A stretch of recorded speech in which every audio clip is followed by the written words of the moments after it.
this probably was traumatizing for me, and I didn't even realize it until this fucking popped up just now, and I realized, oh, I cut this shit out my brain. I'd cut this whole part out my brain. Fuck me. What the hell? Oh my god! I did oh my god, I cut it out. Oh wow. I deleted that whole rest of the episode. Jesus.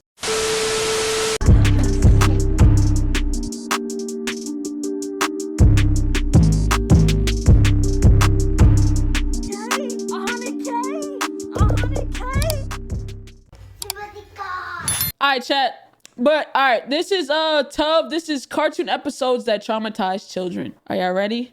Y'all ready? Y'all ready to be traumatized just a smidgen? Nothing too crazy, you know what I'm saying? We balance it out. We balance the good with the evil, you know what I'm saying? The horrible with the memes. We love it here. Let's watch it. Shout out the boy Tub, man. When growing up, one thing we as kids loved doing was watching TV. Getting up early to watch Saturday morning cartoons, or late at night to watch whatever was playing. These cartoons gave us dreams, expectations, and most of all, permanent memories. Though, some shows push the boundaries, causing us to remember the more disturbing. Of course, Courage would. I ain't gonna lie, Courage did traumatize me a little bit. There was a couple episodes. Today, we will be talking about cartoon episodes that traumatized children. Traumatized me. Rugrats traumatized me. Hey guys, welcome back to Courage another video. Traumatized me. Before this one actually starts, I want to let you guys know that today, the day that you are watching this, at 5 p.m. PST, we will be doing a live Q&A on my Discord. Nice. Hey chat, we're gonna actually try to do a live talent show. You know what I'm saying? On my Discord next week, Saturday. Hey, United, thank you for the 42 bits. Server, so you can join, you know what I'm saying? And subscribe to him. I love him. Also, this list is in no particular order. It's just the ones I wrote down. With that being said, make sure to grab a snack, grab a drink, and let's get started with the video. W snack, W drink. Pingus Dream. Pingu. Pingu was a Swiss-British stop-motion claymation children's show created by Otmar Gutmann in 1987. The main character is a penguin called Pingu who lives in the South Pole along with his family and friends. The show aired on BBC. People like meme this character a lot. I didn't realize people meme. I didn't know what it was. I just knew niggas meme this character.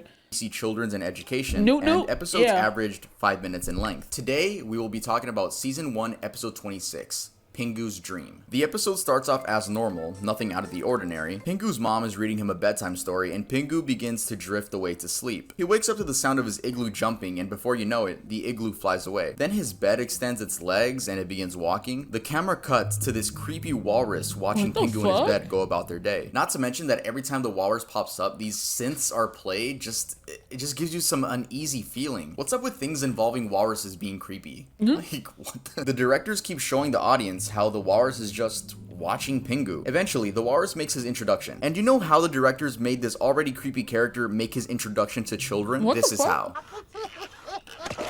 Oh my god.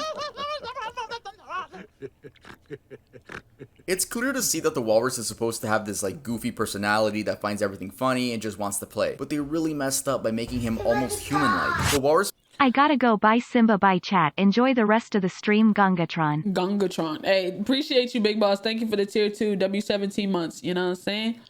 Almost had 2 years, gangy. Ugh. Yeah, but this is actually disgusting. This is gross. Begins messing with Pingu and eats his bed, all while non-stop laughing. Pingu and his bed begin running away, and Pingu ends up falling down a hill of snow. It was actually a pretty cool transition because the next camera zooms out, and you can see that he's in his room again. The episode ends with Pingu crying and his mother consulting him. Yes.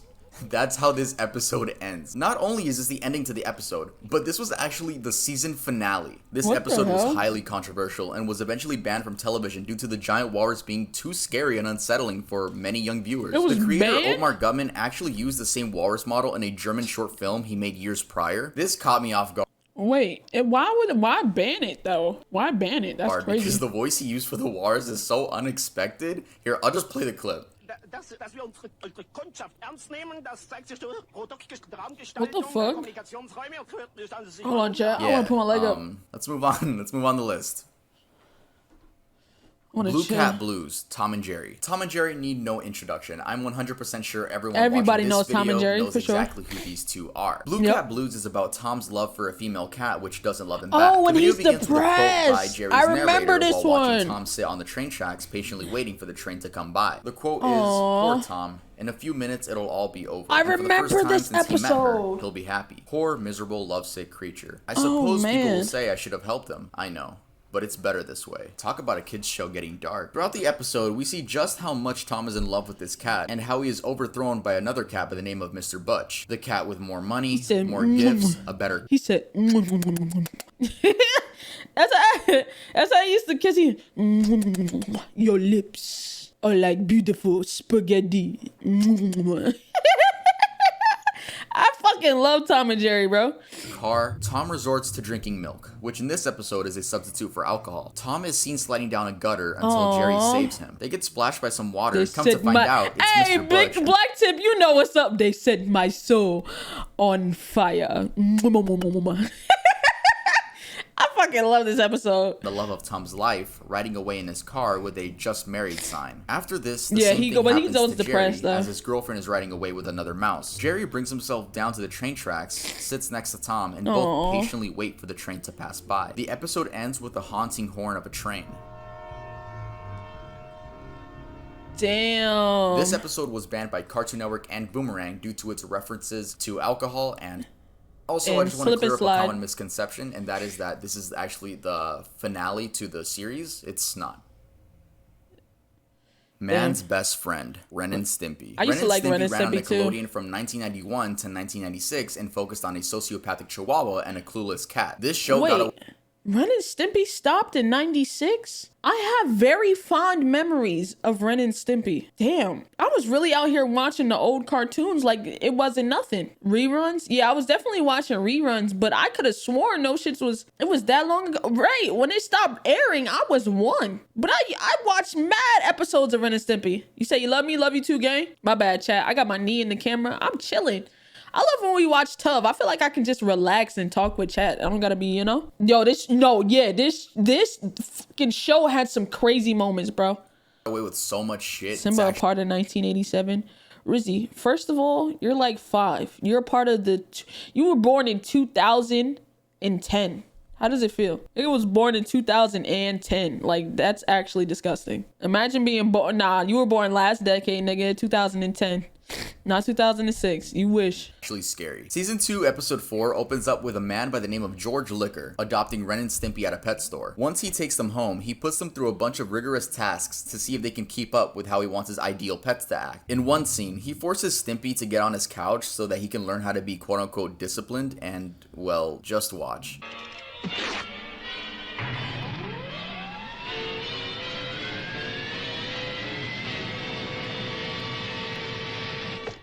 That's a good boy. I have no idea how What the Nickelodeon let hell? the show air in the first place. Eventually, George says that his pets need to learn how to attack. So he puts on this padded bite suit, and Stimpy is reluctant due to him being his owner. Ren, on the other hand, takes full advantage of this and begins beating the ever-living shit out of George with a paddle. So much so that George's head does a full 360 and right eyeball falls out of its socket. Ren continues on his rampage and just doesn't stop beating this man to a pulp. It even shows George with X's for eyes, and we all know what that means. Though he actually didn't die. It's still quite disturbing to add that little detail. But the disturbing parts of this episode don't end there. George climbs out of his suit, breathes like a maniac, and congratulates Ren on being a true champion. The episode ends with all 3 characters dancing.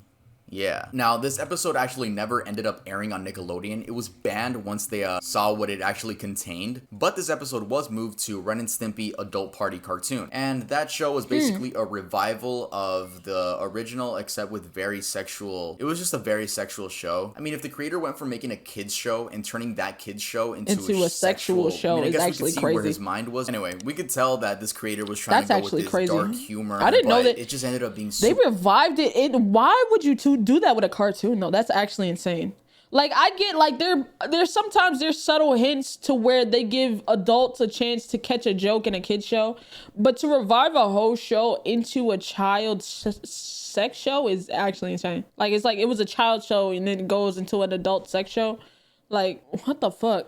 When I discovered my wee wee Bro, Majin, relax. Super creepy for kids, and it was not the right That move. one episode with the wood and the saw. Teeth for Two. Cat Dog. Cat Dog ran for 7 years on Nickelodeon from 1998 to 2005. You may recognize Dog's voice since it's Tom Kenny, SpongeBob's voice actor. Teeth for Two is actually a fun concept for an episode where whenever one of them does something, the other one feels it. Except it revolves around teeth. Look, I hate the dentist already. Yes, I do go, but just the fact that there's drills in your mouth, pause, nah bro, I just hate everything about the dentist so much. Anyway, the dentist tells them that the food they eat affects the other's teeth, resulting in Cat's teeth to become brown and withered. Cat tries to convince Dog to start eating healthy, but then turns into a battle seeing who can do more damage. Yeah, who can do the worst to each other's teeth. I remember that episode. Oh my god. That episode never traumatized me though. I do remember this episode. They were literally battling who can do the worst to each other's teeth. I remember that fondly. Do I remember what happened after that? Do I remember what happened to them, to their teeth after that? I don't know. I don't remember. Chews on ice, and Dog chews on foil. Later that night, Dog is asleep, and Cat attempts to brush his teeth. He is unable to do so because of all the food in his mouth. So what's the next best option? That's right, traveling inside of their own body to come out as an inside-out cat out of Dog's mouth.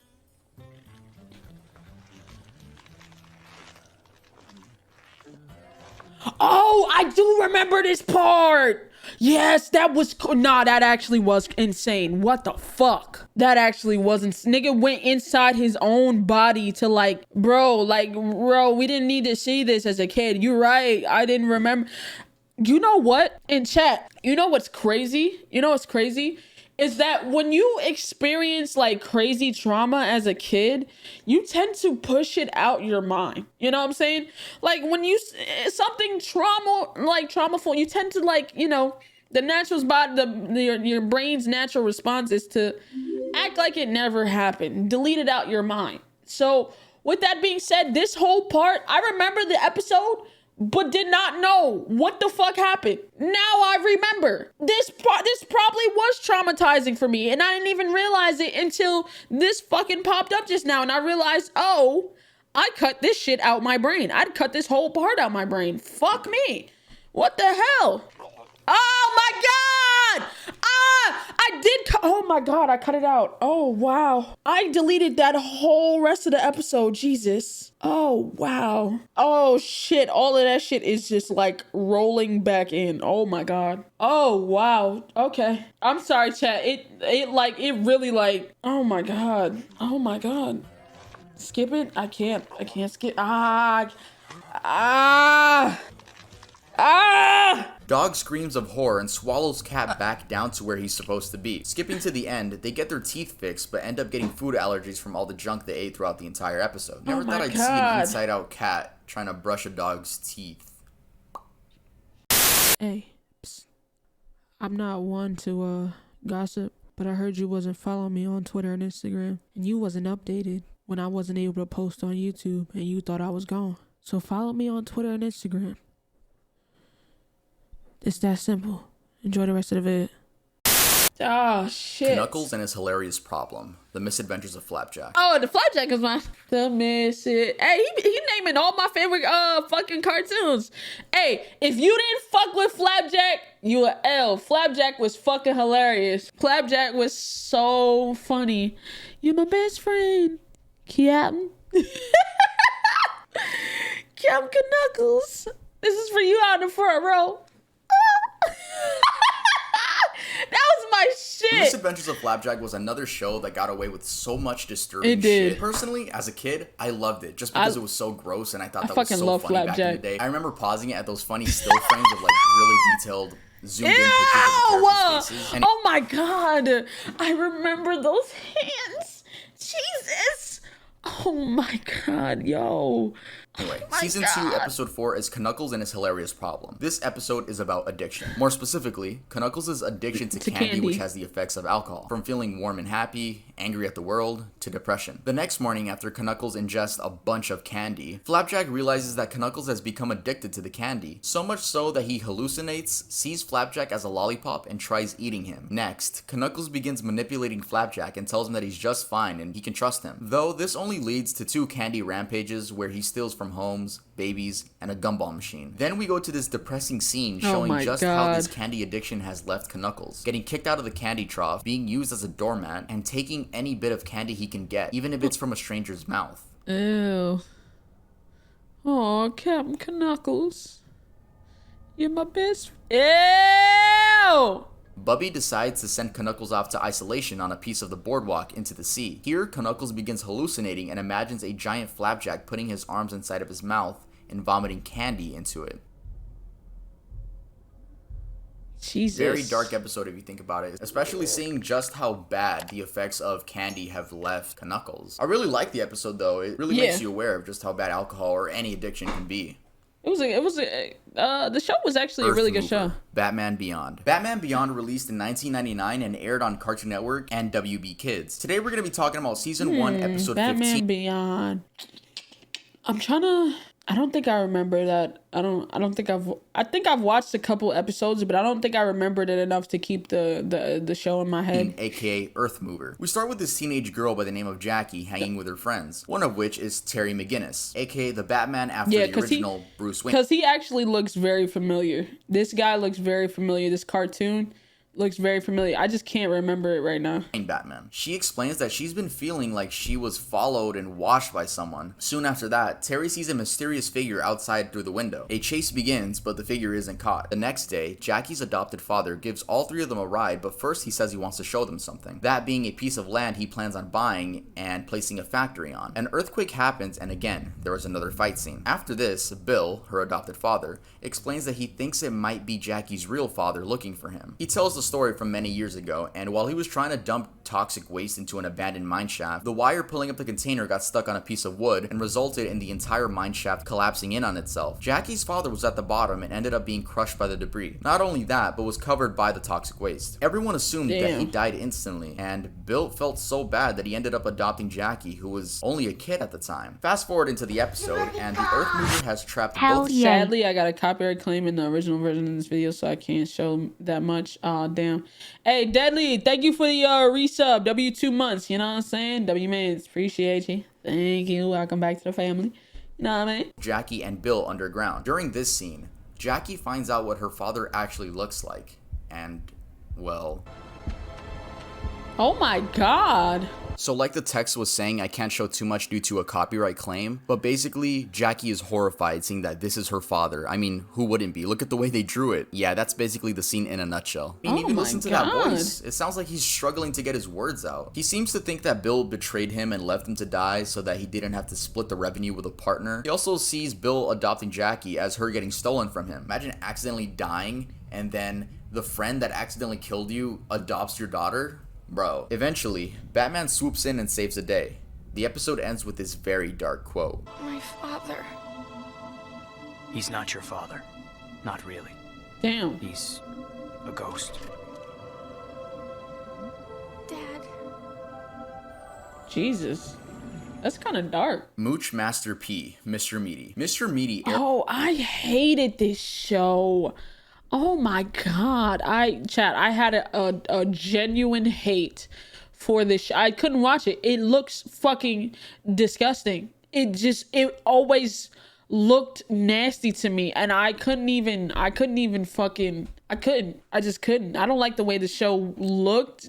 I don't like the way it moved. Aired from 2006 to 2009 and was cancelled due to a mix of low ratings and criticism from adults and vegetarians who protested against the show. Honestly, the show is very lucky it even lasted 3 years considering how ugly all of the characters It lasted 3 years? Who the fuck was watching this? were. The show followed fast food workers Josh and Parker through their odd adventures. Season 1, episode 6 begins with Parker quote-unquote mooching off of everyone and eating their food. Josh gets annoyed and tricks him into eating a raw patty. Then, weird things start happening. Like, all of the food Parker is about to take a bite out of disappear. Josh records it with a camcorder and slows down the footage. Then we see that a giant tapeworm is living inside of Parker eating all of his food. They decide to get rid of the tapeworm the only way they know how, fishing it out of Parker's stomach. They do end up getting it out, and an Australian man comes by and says he'll buy it for his zoo. Though he doesn't take it to the zoo. Instead, he swallows it whole in front of them. We go. Come on in.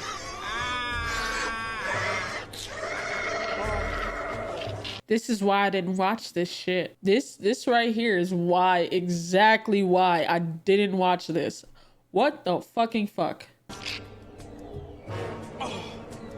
That's the stuff. And says she tickles on the way down. Wow. Ew. Okay. King Ramses' curse / remembrance of This right here. Oh, wow. Yeah. Courage. I still get, like, to this day, the one he's about to show right now, I still get goosebumps from this episode of fucking Courage. I don't know what the writers and animators I don't know what they were on, but somebody was on bath salts when Courage is such a good show. But I think when they were making some of these storylines and some of these monsters, I really feel like there was bath salts or something taken, because there's just no way. Of Courage Past, Courage the Cowardly Dog. This list would not be complete without mentioning Courage the Cowardly Dog. I could go on and on about all the creepy monsters that gave kids nightmares throughout the entirety of the series, but I want to mention the one that stuck with me the most, and that's King Ramses' curse. Oh, in this episode, when he's out there and he's just swaying like, oh my, yo, bro, I literally feel myself getting chills already, and I haven't even seen it. Does not want to return a historical slab because he hears on the news that it's worth $1 million. A person from the museum it belongs to comes over to take it back and offers Eustace a tote bag. Really, my guy? I'm pretty sure you could legally get it back for free. Then the door gets slammed on him. When it becomes nighttime, they hear a creak at the door and check outside. Then we get King Ramses, who just keeps repeating, "Return the slab or suffer my curse." Return the slab. Jesus! Return the slab. Oh my god. Suffer my curse. Oh my god. It's just such a creepy design, and also it's a 3D model in a 2D animated show. There's so many instances of just plain creepy stuff in this cartoon, but that's what gave it its charm. I feel like Courage the Cowardly Dog definitely let young kids know whether they like the horror genre. So shout out to Courage the Cowardly Dog for that. Bro. I also want to talk about another episode called Remembrance of Courage Past, which is actually the second to last episode of the entire series. This episode is about Courage's parents, which sadly got taken away from him at an early age due to an evil veterinarian. This veterinarian puts Courage's parents in a rocket ship, and Courage can't do anything because he's just a pup. While being chased, Courage hops into the garbage disposal and escapes. He watches as his parents are sent off to space and waves goodbye. Aww, and this is where Muriel finds him. We see how Courage is adopted by Muriel and why she decides to name him Courage. Meanwhile, in the present day, the same thing is about to happen to Muriel and Eustace, but luckily, Courage is able to save the day and send the veterinarian to space this time. In space, he finds himself with all the other dogs he has experimented on, including Courage's parents. Damn, I remember this. Beat that nigga ass. Those two episodes never left my mind. I think about those episodes to this day. Jurassic Bark, Futurama. You know what? I don't know if he's gonna show it. If he doesn't show it, I have one I want to talk about. But that shit creeped me out too. Like to this day. It's an episode of Rugrats. But if he don't show it, then I'll talk about it a little bit. This is a little bonus I'm throwing in. The reason I'm throwing this in as a bonus is because one, Futurama wasn't really made for kids. It was a show for young adults. And two, I don't think this episode traumatized anyone. It was just incredibly sad. And if you're a fan of Futurama, you already know what I'm talking about. This episode, Jurassic Bark, was the hardest. I remember, I ain't gonna lie, this episode made me want to cry a bunch of times, bro. It was such a good episode, and it just shows you how loyal dogs really can be, which is insane, man. This was a good-ass episode. One to rewatch for me. This episode is about Fry's old dog from 1997 named Seymour. In case you guys don't know, Futurama takes place in the year 3000, with Fry being the only person from the year 2000, since he accidentally fell into a cryogenic chamber on New Year's Day. Anyway, Fry finds Seymour as a fossil in a museum, where he then takes home to the professor. The professor explains that he can actually bring back Seymour with new technology, and so Fry begins getting ready for Seymour's return. This includes a doggy bed, a collar, and some chew toys. When the professor is ready to bring back Seymour, Bender throws his body into a pit of lava because he's jealous that Fry will have a new best friend. We get a flashback of Seymour doing everything in his power to find Fry. Seymour eventually finds Fry, but no one in the lab notices that Fry is in there. Even his parents, who go to pick up Seymour. Talk about frustration. Anyway, Bender jumps into the lava pit and retrieves Seymour's body. Seymour didn't burn due to the material covering his body. The professor finds out that Seymour actually lived his full lifespan of 15 years, 12 years after Fry's disappearance. So Fry decides not to bring him back simply because he doubts Seymour even remembers him, and he probably moved on with another family. But wait, here's the kicker. We, the audience, get a What? Why didn't mute? family. But wait, here's the kicker. We, the audience, get a Yeah, so we get a flashback pretty much showing that, unfortunately it muted it. I don't, probably copyright again, which is actually trash. But that he actually waited outside the pizzeria for years, waiting for Fry to come back. W dog, right? Is he always waited outside the pizzeria? Damn, I wanna cry right now. It's so fucking good, man. Aww. He died waiting right on the curb for Fry. Even though it was a cartoon, still sad, man. episode was actually nominated for an Emmy in 2003, which, you know, that's just how good the episode was. Sadly, it did not win the Emmy. The Simpsons beat it out, which is also made by Matt Groening. So, Matt Groening, good on you. Yeah, this episode tore my heart out when I watched it. That was a good ass episode. I hope you guys enjoyed. But listen. Before we finish it up, there's an episode of Rugrats, right? Where Tommy is scared of getting a cut. Hold on. Rugrats. I think it's this episode. This episode right here where Tommy gets a cut and then he starts like hallucinating about like his like getting a cut some more. When he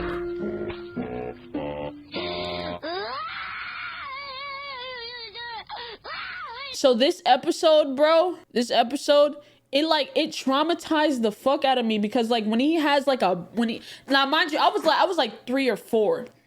But like when he gets when he has like a dream or like a little hallucination, like he gets like a big ass cut on his thigh, and then it's filled with like, what's that shit that they fill like teddy bears with and shit, like the stuffing. It starts like so much stuffing starts coming out, and I'm like, it just scared the fuck out of me as a kid. I was probably like 3. Stuffing, cotton, same shit, yeah. So like it scared the fuck out of me. I'm like, bro, can that happen to me? And like, bro, that shit traumatized the fuck out of me. And it just fucked me up, bro. Enjoyed that video. If you did, make sure to leave a like and make sure to subscribe to the channel. We're almost at 200,000 subscribers. Make sure to go follow me on all my socials, Instagram, Twitter. Go subscribe to my second channel. Join the Discord server because we're going to be talking later today. And even if you're watching this video on the day that I didn't upload it, it's okay. Sometimes I join the voice channels and I just talk to you guys when I'm bored. You get guaranteed sneak peeks on my channel membership. So W plug, you know what I'm saying? W video, man. Or Chucky going to the bathroom. Oh yeah, bro. There was so many episodes of traumatizing kid shows, bro. But W video, shout out to Boy Tub, man. Really brought back some memories I didn't want to have, but I have, you know? W video, man. You know what I'm saying?